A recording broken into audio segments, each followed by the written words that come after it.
pemirsa Hidup Sehat, berjumpa lagi dengan saya Dr. Tengku Anissa dan rekan saya yang sudah lama tidak terlihat di Hidup Sehat. Gimana nih Kak Bekti kondisinya? Eskov, sarjana COVID. Tapi sekarang udah baikan ya Kak ya, dan hadir udah bersama 22 kita kali hari ini. Negatif, gue udah PCR. Tapi yang masalahnya 17 hari itu selama di rumah kan istirahat kan. Nah ini kok malah jadi pegel dan sakit gitu kayaknya pinggang gitu. Apa saraf kejepit ya apa gimana gitu? Nah kalau gitu Kak, kita lihat dulu tayangan berikut ini. Oke.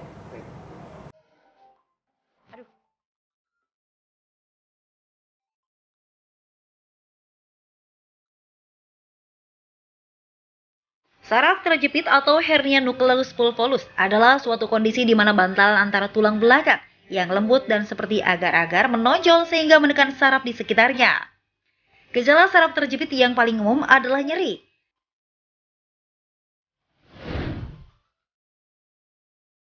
Faktor usia, genetik, cedera tulang belakang, berat badan berlebih merupakan beberapa penyebab saraf terjepit.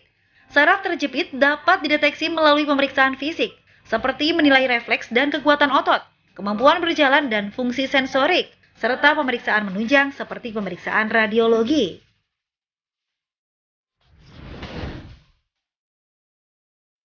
Saraf terjepit dapat diobati dengan obat anti nyeri jika gejalanya ringan. Jika berat, dokter akan memberikan obat anti nyeri golongan opioid. Nah, biasanya saraf terjepit terjadi di leher atau punggung bawah bagian belakang. Apakah hanya dua lokasi itu saja? Bisa nggak ya saraf terjepit terjadi di bagian tubuh lain?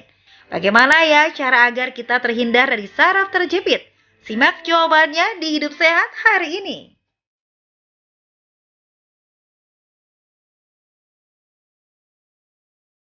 Nah itu dia tuh Dokter Nisa, ini gara-gara aku mungkin istirahat di rumah terlalu banyak di tempat tidur.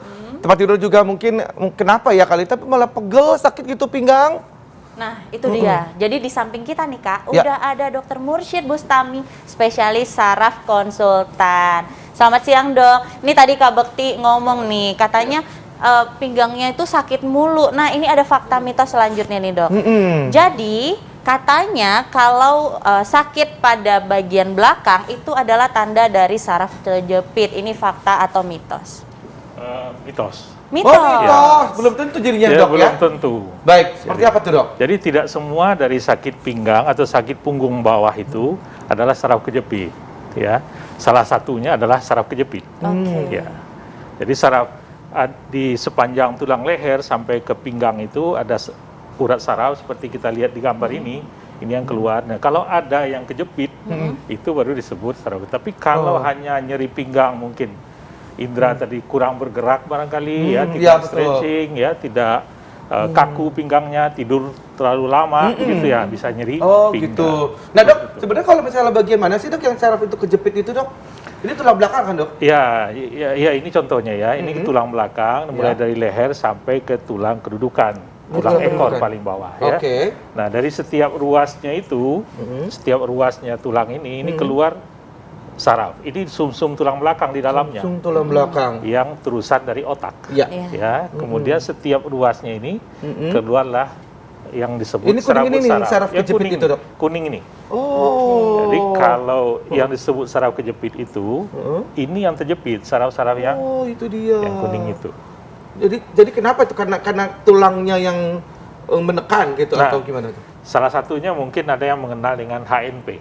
Apa itu Dok? Hernia nukleus pulposus namanya. Nah, HNP itu adalah bantalan antara tulang dengan tulang di tulang belakang itu yang tergencet seperti ada tekanan yang kuat. Nah, sehingga ini menekan urat saraf ini ke belakang. Oh, begitu. Itu yang mungkin maksudnya tuh ininya udah nggak ada lagi apa gimana Dok? Ini mungkin bantalannya yang sudah bantalan itu kan usia sudah 30 ke atas atau 40 ke atas itu begitu. Itu sudah mulai menipis. Agak mengering. Oh, mengering. Sudah, ya. Ini kan isinya cairan. Baik. Jadi mulai berkurang cairannya sehingga ini rentan terhadap tekanan gitu ya. Sehingga itulah yang mencelat keluar. Nah, Dok, kalau misalnya itu ya Dok ya, saya kadang kalau udah punggungnya udah atau saraf kejepit gitu, pegel gitu Dok, itu diatasi dengan diurut Dok. dan menggunakan obat gosok. Fakta atau mitos, Dok? Mitos. Mitos. Iya. Oh. Jadi jangan, Dok, diurut gitu, Dok. Jadi sebetulnya diurut untuk mengoleskan obat-obat penghilang nyeri sih boleh-boleh saja. Ya. Tapi kalau diurut dengan tujuan menghilangkan saraf kejepit, itu tidak bisa. Oh, tidak bisa. Yang berbahaya Nggak itu ada. sebenarnya tekanannya itu ya dok Betul. ya? Jadi kalau salah untuk melakukan pijatan pada daerah-daerah tertentu, ini daerah-daerah sensitif. Iya. Salah malah berakibat lebih fatal. Waduh, lebih fatal lagi nanti Iya. ya, Dok. Itu akan harusnya kalau saraf kejepit diapain tuh, Dok, nanti, Dok? Nah, tergantung dari seberapa berat penyebabnya. Kalau hanya ringan, itu bisa dengan terapi obat-obatan misalnya ya, kemudian dengan fisioterapi. Ya, fisioterapi sebetulnya prinsip dipijit tapi dengan keahlian tertentu mestinya. Jadi memang sudah ada alat-alat tertentu yang dipakai gitu ya. Nah, sehingga kalau nyerinya berkurang, tidak ada gangguan persarafan yang lain, ya dianggap tidak berbahaya. Baik. Gitu ya. Baik. Nah dokter, ini juga masyarakat perlu tahu nih dokter. Tadi kan dokter udah bilang nih, kalau saraf kejepit itu terjadinya di punggung. Tapi ada nggak sih yang di leher gitu dok? Ini pertanyaan dari masyarakat. Ya. Tentunya ada. Jadi saraf kejepit itu sebetulnya ke istilah umum.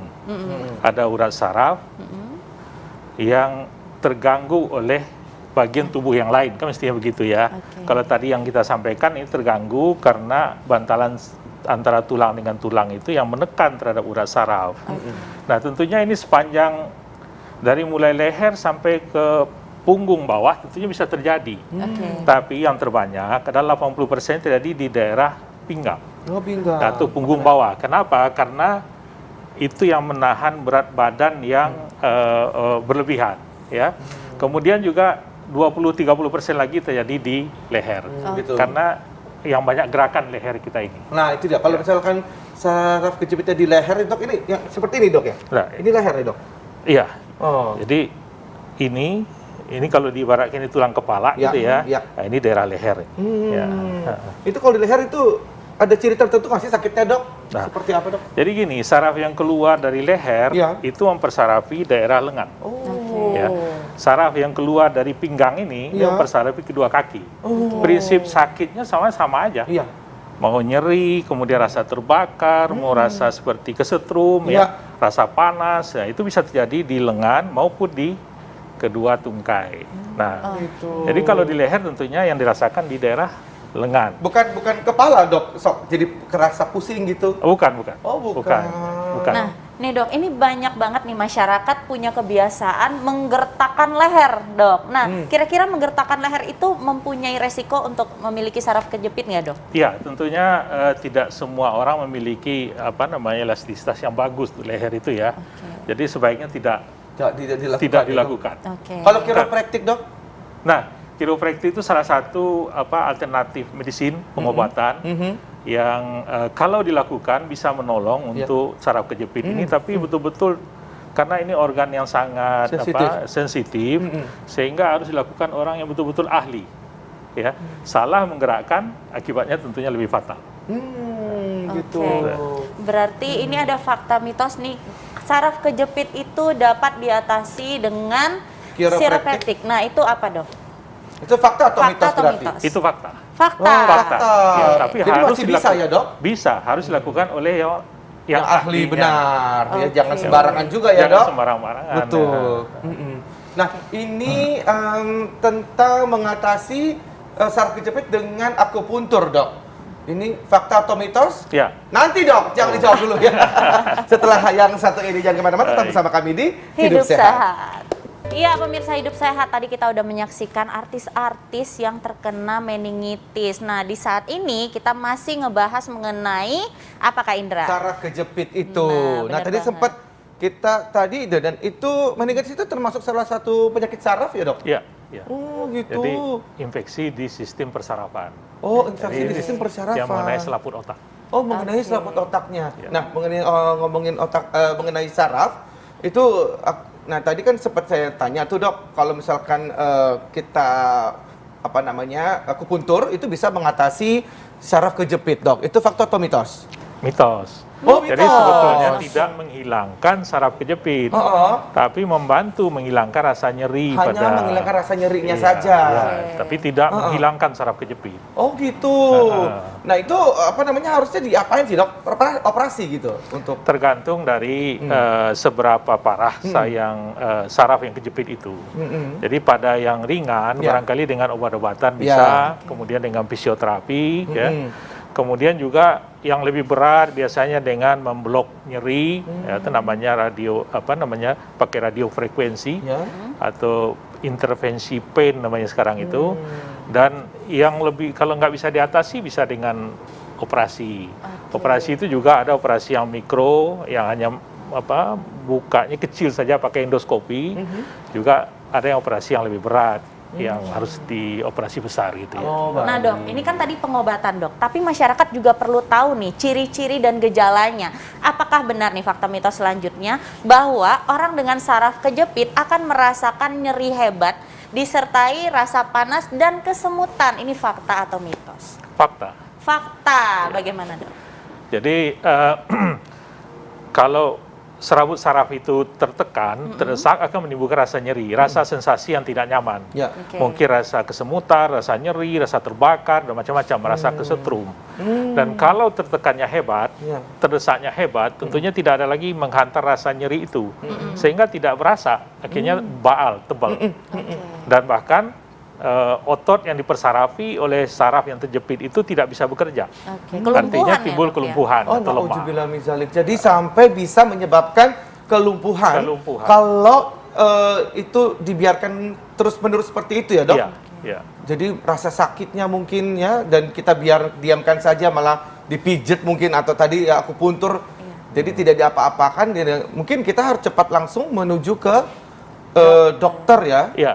Jadi sebaiknya harus diperiksa seberapa, apalagi sudah berulang barangkali ya. Ya, betul. Sudah berulang, kemudian terjadinya sudah beberapa hari tidak hilang gitu, harus segera periksa ke dokter karena kita tidak tahu seberapa berat saraf kejepit itu. Gitu ya. Nah, nih dok, banyak yang bilang kalau saraf kejepit itu diderita oleh usia seperti saya dok, 40 tahunan dok. Emang saya juga sering ngerasa itu sih dok. Itu fakta atau mitos dok? Fakta. Yo, fakta. Jadi, di atas 40 tahun ya? Ya, jadi itu kenapa pada tuh, umumnya 30 sampai 50 tahun karena itu tadi kan kalau leher sering bergerak kemudian menahan beban ya. Tapi yang saraf betul-betul yang namanya kalau kita sebut tadi ada bantalan tulang dengan tulang yang mendesak terhadap saraf, pada umumnya yang terkena itu usia lanjut. Jadi sekitar 60%-nya jadi pada usia di atas 60 tahun. Nah, itu supaya kita terhindar dari yang namanya saraf kejepit itu dok sampai tua, nanti supaya nggak terasa gitu dok, jangan sampai kena gitu dok. Jangan sampai kena, tentunya kita harus. Ada obat-obatan atau ada olahraga atau makanan, olahraga dok? Tentunya kita harus memperkuat otot punggung. Otot punggung kita harus perkuat dengan olahraga. Kan ada olahraga tertentu yang bisa memperkuat otot punggung kita. Tuh. Yang kedua adalah ya hindarilah yang menyebabkan cedera pada punggung, misal mengangkat dalam posisi yang tidak bagus, ya, mengangkat beban yang terlalu berat atau jatuh, kecelakaan segala macam, itu berpotensi terhadap timbulnya saraf kejepit. Iya betul dok. Nah dok, jadi memang nih dok ya, saraf kejepit itu memang kalau tidak diobati lama-lama akan menyebabkan kelumpuhan.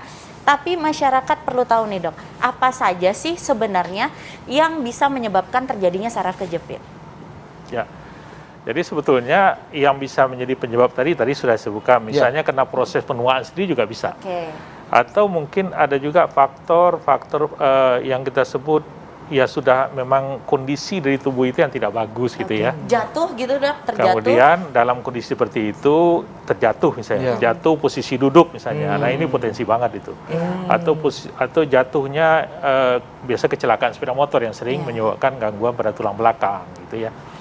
Itu yang sering sekali. Dok, itu kalau misalkan kita terjatuh gitu dok, dan kemudian ada nggak sih kayak cara untuk supaya tidak terkena saraf kejepitnya gitu pada saat setelah jatuh itu dok, gitu, mengatasinya seperti apa gitu dok, mungkin supaya kita antisipasi cepat gitu dok. Jadi kalau seseorang jatuh kecelakaan misalnya ya, atau jatuh terduduk. Pleset terduduk gitu. Terduduk ya. Iya. Kalau kita jatuh terduduk, mestinya kita harus melihat dulu kondisinya. Artinya merasakan dulu Ya. apa yang kita alami dengan setelah terjatuh itu ya. Iya. Biasanya sakit pada pinggang, kalau itu terjadi, punggung bagian bawah itu terjadi, maka periksakanlah apakah jatuhnya itu fatal atau tidak, atau mengganggu struktur dari tulang belakang atau tidak. Gitu ya. Kalau jatuhnya hebat, bisa jadi tulang belakang itu kalau posisinya nggak bagus kan bisa jadi berubah. Ya. Bahkan yang kita takutkan bergeser. Betul. Jadi antara ruas dengan ruas tulang ini bergeser. Bergeser. Itu yang kita bisa. takutkan. Iya. Nah dok, ini juga ada teman saya yang bertanya nih dok, kalau seandainya kita jatuh dan terkena di bagian tulang ekor, katanya bisa menyebabkan kebutaan. Nah ini gimana dok? Ini benar tidak dok? Mitos betul. Mitos. Mitos. Kalau banyak yang bilang kan bisa itu jatuh nanti buta loh gitu. Iya, karena Jangan perjalanan main-mainan sarafnya gitu. memang berbeda ya. Beda, Oh, beda ya, beda. Dok? Mitos itu. Nggak ada. Jadi tapi kalau misalnya saraf kejepit ini bisa disembuhin nggak sih dok? Bisa, tentunya bisa ya. Dalam derajat Sembuh tertentu total bisa. gitu, benar-benar total Bisa, sembuh? tergantung dari kecepatan kita untuk menanganinya. Jadi Oke. kalau dibiarkan terlalu lama, sudah terjepit sehingga otot-ototnya sudah terganggu, Ya. kekuatan sudah terganggu, tentunya akan sulit untuk kembali. Oh alah. Ya. Maka jangan sampai jepitannya itu terlalu lama, gitu ya. Karena saraf itu Terlalu lama itu berapa lama tuh dok? tidak ada batasan waktu Oh, sebetulnya. oke. Ya. Nah, saraf itu sekali dia rusak tidak bisa kembali pulih. Aduh. Nah, Jadi yang dilakukan supaya itu berarti mengurangi sakitnya saja berarti ya dok ya? Iya. Oh alah. Oke. Nah itu tipsnya nih dok. Supaya kita ini yang masyarakat yang punya penyakit saraf kejepit ini nih dok, mungkin bisa Jadi kalau mengatasi dengan baik. misalnya tadi sampaikan kita terjatuh gitu Ya. atau sakit pada pinggang pada kondisi tertentu, sakit pada punggung atau leher, yang pertama pesannya jangan dipijit. Jangan dipijit. Jangan dipijit Ya, ya. siap. Kalau hanya sekedar menggosokkan obat penghilang nyeri silakan aja. Tapi jangan dipijit karena ini tulang belakang kita itu adalah di situ ada sum-sum tulang belakang, kemudian sangat sensitif. Di situ keluar serabut saraf yang menggerakkan anggota gerak kita. Nah, kalau kita salah dalam memanipulasi dengan pijit, ini bisa berakibat lebih fatal. Oke. Kalau yang terjepitnya tadi ringan, bisa jadi bertambah berat. Oh. Kalau tulangnya tadi masih posisinya dengan pijit yang kuat, barangkali bisa bergeser. Itu yang dikhawatirkan ya. Karena enak banget tuh kalau udah saraf kejepit terus pencet gitu rasanya. Nah itu tuh bagus tuh. Enak. Itu kalau itu bukan saraf kejepit ya dok, itu Iya, pegel ya dok. itu di otot barangkali. Oh iya. Oke. Beda ya bukannya. Iya. Nah, coba nih masyarakat perlu tahu. Coba Kak Indra sini dulu Ya. lihat punggungnya. Ini masyarakat banyak pertanyaan nih dok. Bagian tubuh mana saja yang rawan terjadi saraf terjepit? Nah, coba mungkin boleh Ya, dikasih lihat dok. sekitar 80% itu daerah punggung bagian bawah. Oh daerah bagian sekitar bawah. sini, ya.